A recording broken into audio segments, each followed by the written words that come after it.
Politik developmentalisme. Politik developmentalisme dapat diartikan sebagai pemikiran yang dipercaya bahwa pemerintah merupakan aktor kunci yang dapat dipercaya dapat mendatangkan kesejahteraan dan juga kemajuan melalui pembangunan. Politik developmentalisme juga menekankan pembangunan ekonomi dan sosial sebagai tujuan utama negara.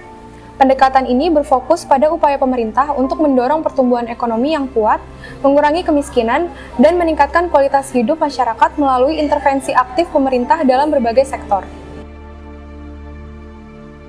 Berbicara mengenai politik developmentalisme atau politik pembangunan, sangat erat kaitannya dengan sila kelima Pancasila, yaitu keadilan sosial bagi seluruh rakyat Indonesia. Karena merekalah yang memiliki ambisi untuk melakukan pembangunan di Indonesia untuk mencapai kemakmuran serta kesejahteraan ekonomi lewat pembangunan. Lalu, apa yang menjadi perbedaan antara pembangunan politik di rezim Soeharto dengan rezim Jokowi? Berikut pembahasan selengkapnya.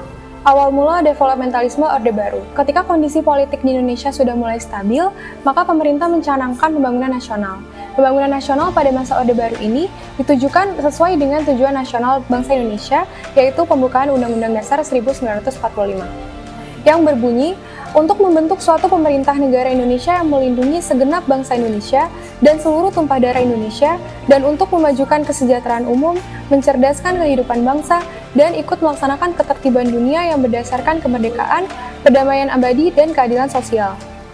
Pada masa Orde Baru, di saat Soeharto berperan sebagai presiden di Indonesia, peran pemerintah sangat kuat ketika membuat dan menentukan kebijakan, serta dia terlihat sangat masif dalam kehidupan ekonomi dan sosial rakyat Indonesia.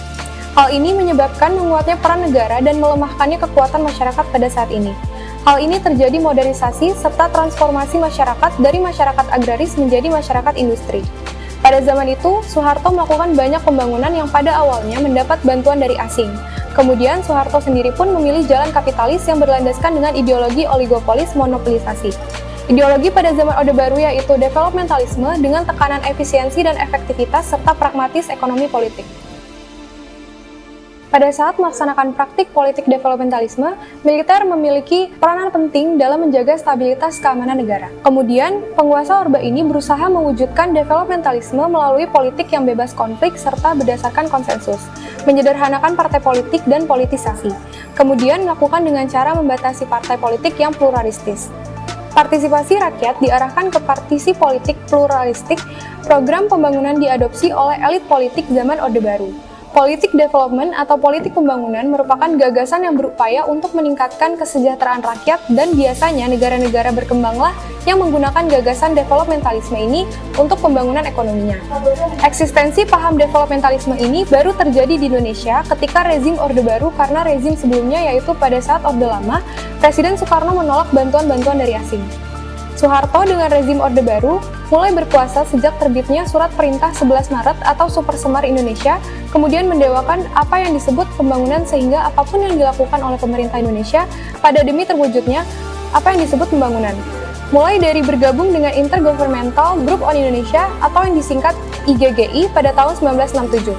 Namun, dengan adanya ini menyebabkan bahwa problematika yang terjadi karena hutang negara Indonesia semakin membengkak dan menyebabkan krisis ekonomi besar-besaran. Pertumbuhan ekonomi yang cukup tinggi dan juga stabilitas nasional yang sehat menghasilkan kondisi ekonomi pada saat itu berjalan dinamis. Program pembangunan nasional pemerintah Orde Baru diatur dalam garis-garis besar haluan negara atau disingkat GBHN. Dalam GBHN, perencanaan pembangunan nasional yang melaksanakan pemerintah Orde Baru dijabarkan dalam Rencana Pembangunan 5 Tahun atau Repelita. Pelaksanaan Repelita atau 2 tahap yaitu pembangunan 5 tahun atau Pelita dan pembangunan jangka panjang selama 25 tahun. Lalu, bagaimanakah proses pembangunan ekonomi era Orde Baru?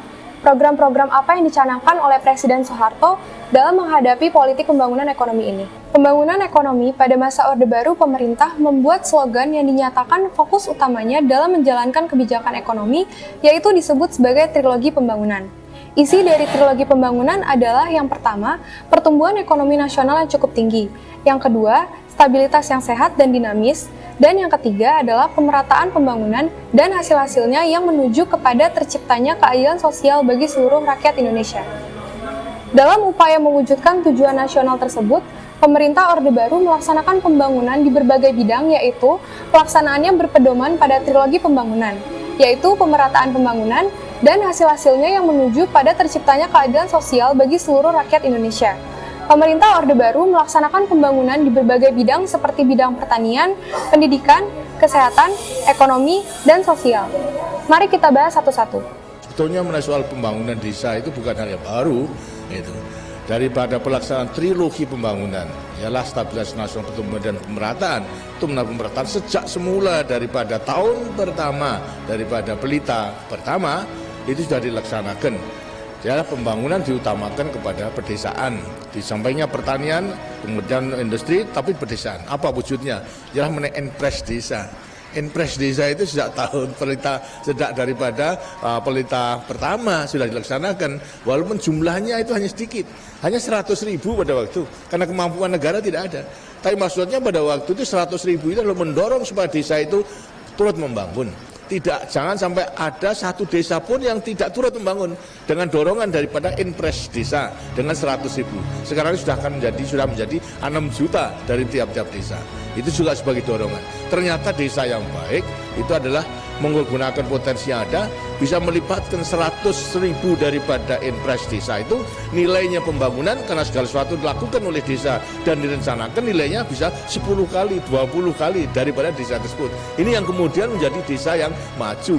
Tapi ada desa yang potensinya kurang kemudian masih tertinggal. Ini kita dorong lagi, tidak hanya dengan dengan 6 juta, tapi masing-masing desa dilengkapi dengan 20 juta 3 tahun untuk modal revolving. Tapi ada desa ternyata di Aceh itu hanya 50 keluarga. Nah kalau 50 keluarga diberikan 20 juta, sebetulnya kan sudah banyak, kita dibagi aja sudah banyak. Nah inilah hanya kita berikan sekali saja, gitu. Tidak 2-3 kali. Dengan sekali 20 juta untuk 50 keluarga sudah bisa merupakan modal revolving untuk desa tersebut. Nah, kemudian lantas tadi mengenai soal Jimbaran, itu pun juga tadi saya katakan sudah arahkan. Ternyata untuk daerah desa non tertinggal, tadi tertinggal sudah, non tertinggal masih banyak. Ini pun juga diarahkan dalam sistem tabung tadi. Kita tidak ingin mendidik rakyat kita itu hanya menjadi malas. Kita menolong, jangan diberikan ikannya, tapi harus kita berikan kailnya. Supaya dengan kail itu kan terus-menerus bisa mancing ikannya selama hidupnya. Nah itulah sekarang dengan sip tabungan dan pinjaman dan melakukan kegiatan itu bisa dilakukan. Itu membutuhkan pemuda-pemuda menjadi pendamping daripada masyarakat di daerah non-IDT yang memerlukan pendampingan tersebut. Yang pertama adalah pembangunan nasional di bidang pertanian. Pemerintah mengupayakan agar hasil pertanian dapat menghasilkan pertumbuhan yang signifikan, yaitu pemerintah menerapkan konsep revolusi hijau. Revolusi hijau ditujukan untuk peningkatan produksi pertanian dan perkebunan. Revolusi hijau dilakukan dengan beberapa metode, yaitu intensifikasi, ekstensifikasi pertanian, diversifikasi, rehabilitasi pertanian, dan mekanisasi pertanian. Dalam pelaksanaan revolusi hijau, pemerintah Orde Baru menerapkan konsep panca usaha tani dan sabta usaha tani. Konsep ini pertama kali diperkenalkan oleh Institut Pertanian Bogor pada tahun 1964. Dalam melaksanakan revolusi hijau, pemerintah Orde Baru mengoptimalkan peran koperasi tani atau Koperta di tingkat desa. Kemudian, sejak tahun 1978, nama Koperta diubah menjadi KUD atau Koperasi Unit Desa. Hingga saat ini, koperasi unit desa terdapat hampir setiap kecamatan di seluruh Indonesia. Pemerintah Orde Baru juga mendirikan Badan Urusan Logistik atau Bulog pada tanggal 10 Mei 1967. Dalam pengadaan stok beras Bulog bekerjasama dengan koperasi unit desa. Pada masa itu diadakan juga PPL atau Penyuluh Pertanian Lapangan di bawah Departemen Pertanian. PPL atau Penyuluh Pertanian Lapangan ditempatkan di tingkat desa dan kelompok tani. PPL bertugas untuk memperkenalkan dan menyebarluaskan teknologi pertanian kepada para petani melalui kegiatan penyuluhan. Pembangunan nasional di bidang pertanian dengan menerapkan konsep revolusi hijau dinilai berhasil. Hal ini dibuktikan dengan tercapainya swasembada beras pada tahun 1984. Yang kedua adalah pembangunan nasional di bidang pendidikan.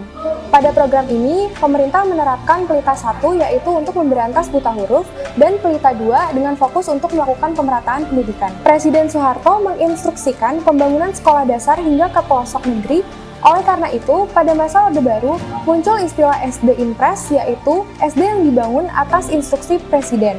Pada masa itu, ribuan gedung sekolah dasar dibangun. Kemudian, pada pelita selanjutnya, pemerintah mulai merintis program wajib belajar sampai tingkat SMP. Program ini disebut wajib belajar 9 tahun.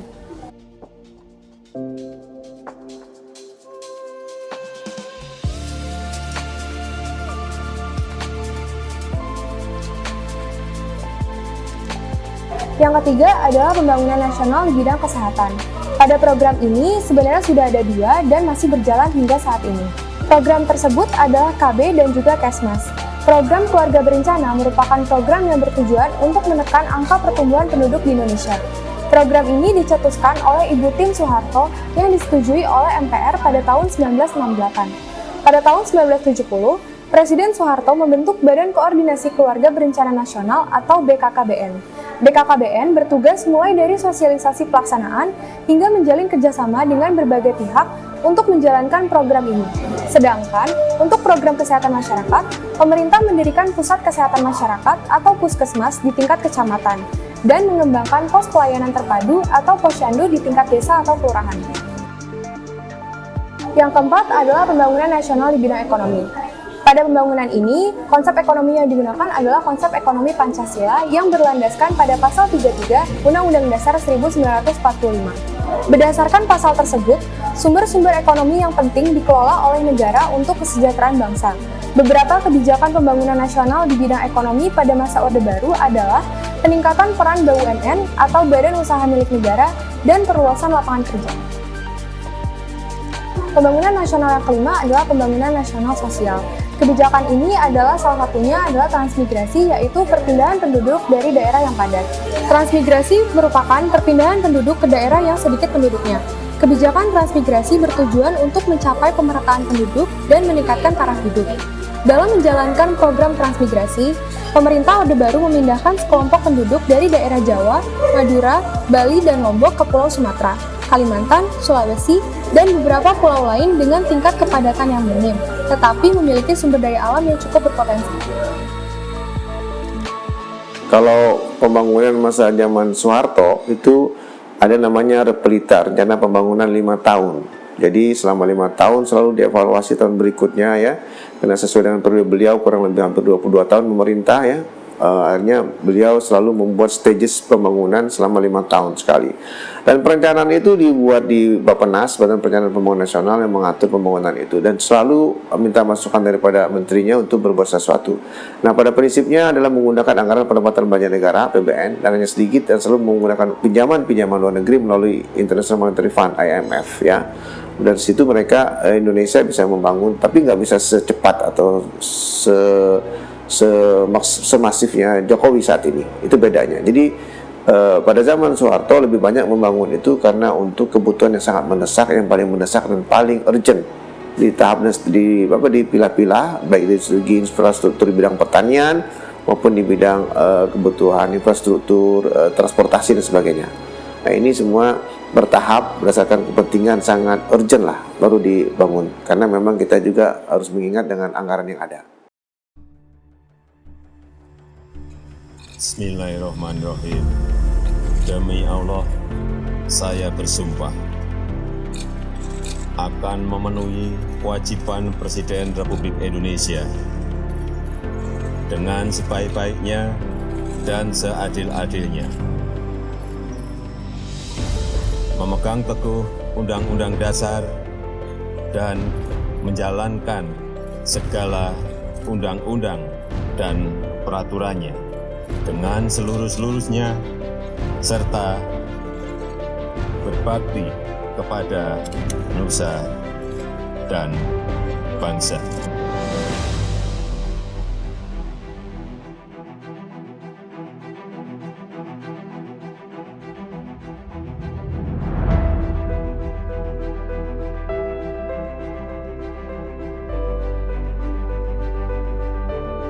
Inilah momen sejarah bagi kita semua untuk bergerak bersama, untuk bekerja, dan bekerja.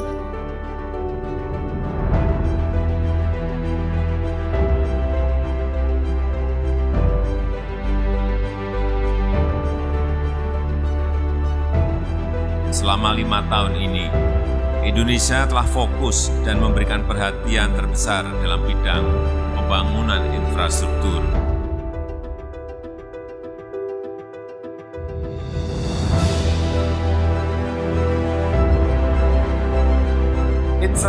Infrastruktur inilah yang akan membawa kita bisa menang dalam berkompetisi, menang dalam bersaing dengan negara-negara lain.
Kita ingin rakyat Indonesia yang berada di pinggiran, di kawasan perbatasan, di pulau-pulau terdepan, di kawasan terisolir, merasakan hadirnya negara, merasakan buah pembangunan, dan merasa bangga menjadi warga negara kesatuan Republik Indonesia.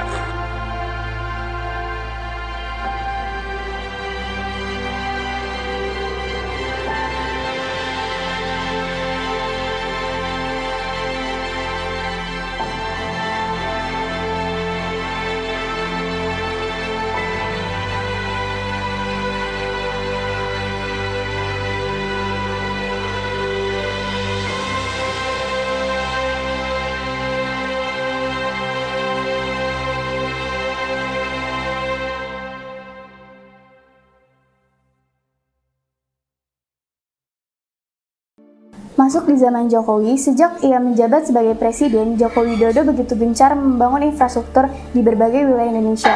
Dengan tagline yang dibawakannya pada periode 2014 sampai 2018, yakni maju bersama pencapaian infrastruktur dalam 5 tahun, serta dilanjutkan pada periode 2019 sampai 2024, yakni Indonesia Maju. Selama 8 tahun Jokowi menjabat jadi presiden, pembangunan infrastruktur yang digencarkan oleh Jokowi bertujuan untuk memeratakan pembangunan di seluruh wilayah.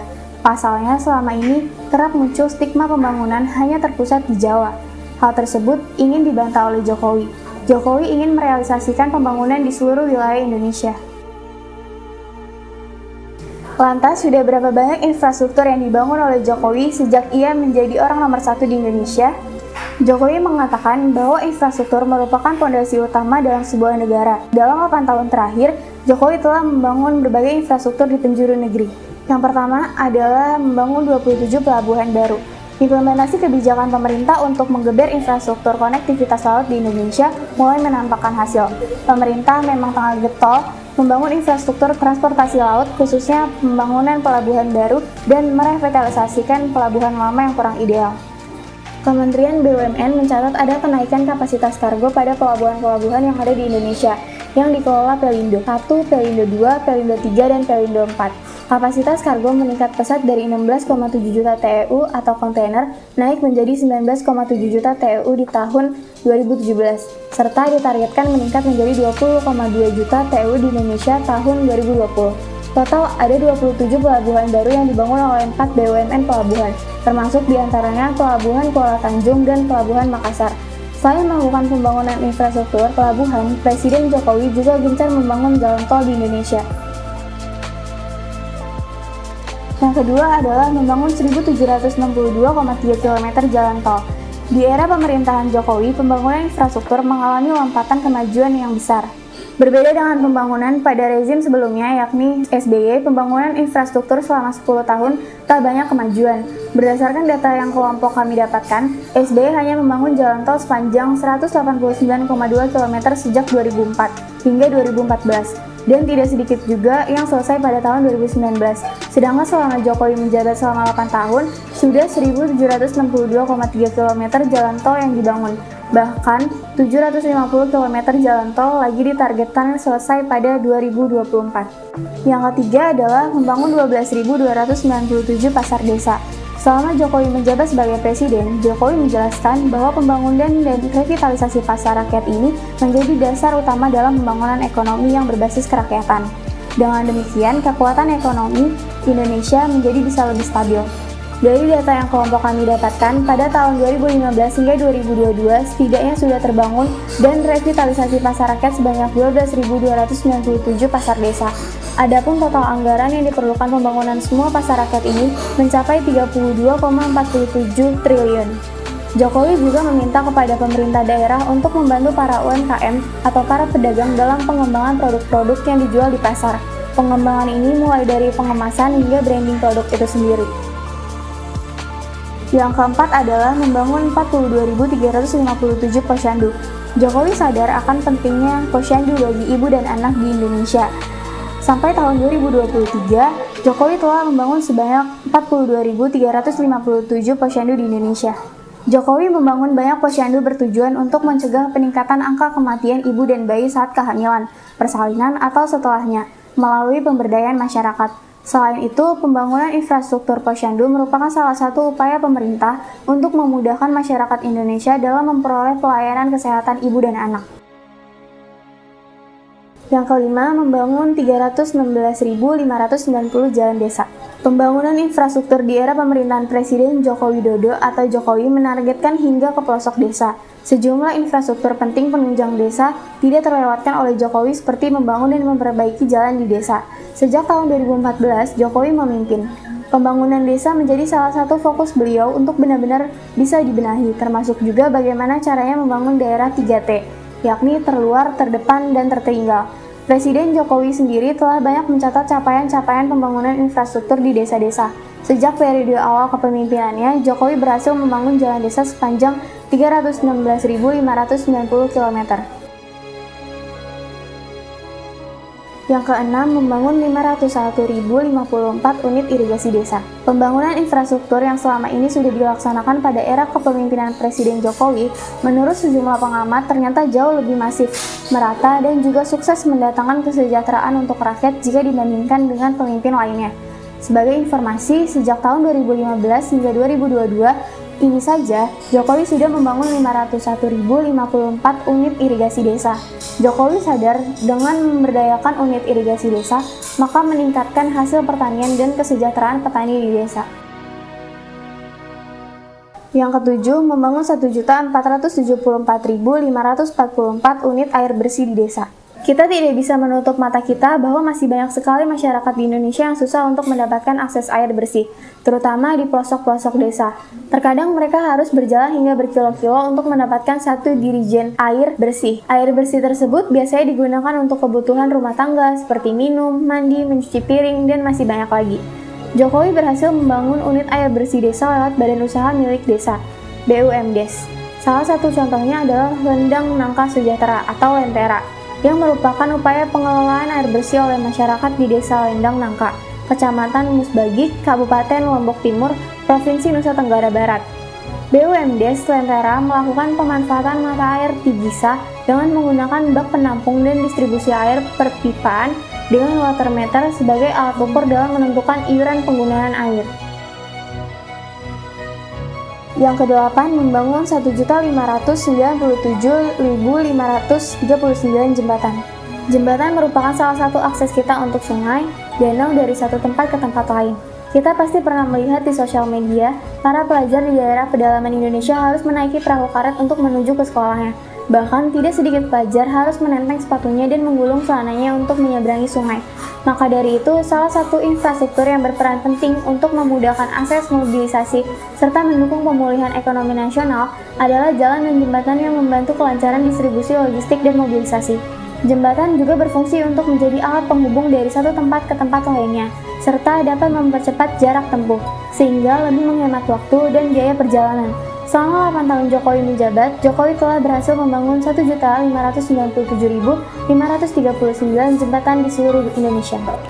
Nah, kalau dulu kita sekilas ya, zaman Soeharto itu pembangunan itu betul-betul untuk kemakmuran, kesejahteraan rakyat dan peduli pada rakyat. Sekarang ini pembangunan karena mungkin sudah masuk era neoliberalism, semua itu dihitung dengan kalkulasi ekonomi.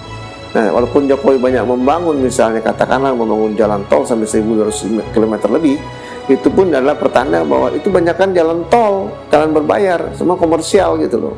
Nah, beda zaman Soeharto, hampir semua dibangun adalah zaman kepentingan umum dan publik.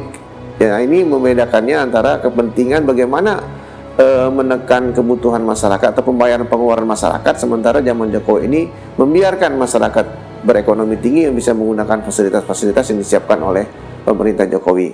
Nah, di samping itu juga misalnya ada juga beberapa pembangunan infrastruktur itu banyak kali tidak melakukan feasibility study, artinya bagaimana mengamati menilai dulu apakah ini betul kebutuhan yang mendesak, apakah ini lokasi yang tepat untuk membangun airport misalnya, kemudian bagaimana pelabuhan seaportnya juga, apa betul ini menjadi pelabuhan yang akan digunakan banyak orang. Ini juga kadang-kadang banyak pembangunan yang dilakukan oleh Jokowi, ada beberapa tempat tapi seperti misalnya di airport atau seaport juga itu banyak sekali tidak terpakai, tidak tergunakan. Sayang sekali. Inilah karena kurang feasibility study. Ya, jadi mungkin karena Jokowi bisa mudah meminjam uang dari banyak negara atau dari lembaga-lembaga keuangan sehingga utang kita membengkak. Ini masalah juga untuk generasi berikutnya. Coba bayangkan sampai 6.000-7.000 triliun utang kita luar biasa, dan kita nggak pernah ngerem, padahal kebutuhan prasarana itu belum tentu mendesak bagi kepentingan masyarakat kita, dan lagi pula itu kadang-kadang berbayar, jadi beban juga buat masyarakat. Baik, itu sebetulnya adalah suatu mandatori, ya, suatu kewajiban seorang presiden harus menyejahterakan rakyatnya, harus berbuat terbaik buat masyarakatnya, harus memberi fasilitas, mensupport dan melayani masyarakat yang sebaik-baiknya. Ini mandatori, artinya suatu kewajiban yang harus dilaksanakan oleh seorang presiden. Jadi presiden tidak bisa politik itu untuk kepentingan dia sendiri, tidak, tapi lebih banyak untuk melayani kepentingan masyarakat. Hanya caranya saja. Cepat itu boleh-boleh saja, tapi lagi-lagi jangan lupa perhitungan, feasibility study-nya, apakah betul itu yang paling mendesak, yang paling urgent. Karena semua itu menggunakan anggaran. Anggarannya dari mana? Nah, kalau hutang, akibatnya siapa? Generasi berikut yang akan membayarnya. Ini harus dipertimbangkan. Apalagi kalau misalnya dibangun, ternyata tidak ada yang menggunakan sama sekali. Ini kan merugikan. Nah, itu gimana penghitungan kerugian dan sebagainya. Inilah harus dipertimbangkan dengan sebaik-baiknya oleh para presiden atau siapapun yang akan jadi presiden, adalah silakan membangun tapi betul-betul untuk kebutuhan masyarakat, dan kalau bisa jangan membebani masyarakat lagi. Dengan demikian masyarakat merasa dengan presiden yang ada ini mungkin fasilitas, prasarana, infrastruktur semua tersedia dengan baik, tapi tidak berbayar atau tidak mahal harganya. Demikian seperti Anda lihat sendiri, tol Jakarta Surabaya itu kan luar biasa panjangnya, tapi juga mahalnya juga dirasakan. Jadi kadang-kadang pilihan untuk orang naik kendaraan lain lebih menjadi alternatif. Kadang-kadang visibility studi dilakukan, tapi jangan membebani masyarakat. Karena Anda menjadi presiden bukan untuk Anda sendiri, tapi untuk kepentingan dan menyejahterakan masyarakat kita. Terima kasih. Kami jauh ke kota, jauh sekali. Apalagi dulu kami dayung. Kami sudah menantikan cukup lama, bertahun-tahun. Mulai dari orang tua saya mengharapkan harus ada sebuah akses jembatan yang harus menyeberangi Teluk ini. Pembangunan jembatan Yotefa, kita memulai inovasi metode pekerjaan dengan membuat atau merakit jembatan Yotefa di 2 tempat, yaitu di Jayapura dan di Surabaya. Baru untuk di Indonesia, membawa rangka jembatan utuh seberat 2.000 ton dari Surabaya ke Jayapura, dan inovasi tersebut dianugerahi oleh Museum Rekor Indonesia. Perasaan saya senang dan bangga, artinya kebanggaan bahwa kita engineer Indonesia mampu untuk mempersembahkan satu jembatan kelas nasional kepada masyarakat di wilayah timur.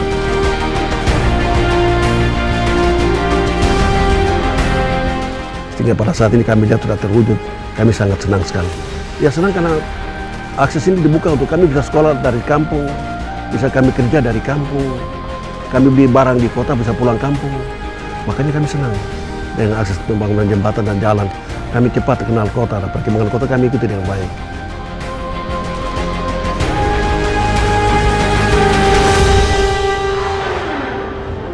Program yang luar biasa untuk kami di kampung ini, dan saya berterima kasih untuk pemerintah sudah dibangun jembatan merah yang begitu megah untuk kami di Papua, membantu akses kami dalam kegiatan hari-hari sebagai ibu rumah tangga,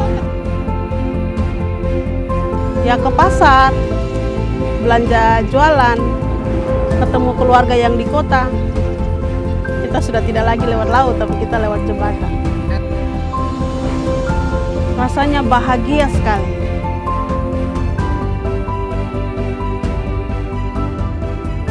Ini sebuah kemajuan dari dorongan Pak Presiden. Dia berikan kemajuan. Orang Papua maju sama-sama dari daerah lain.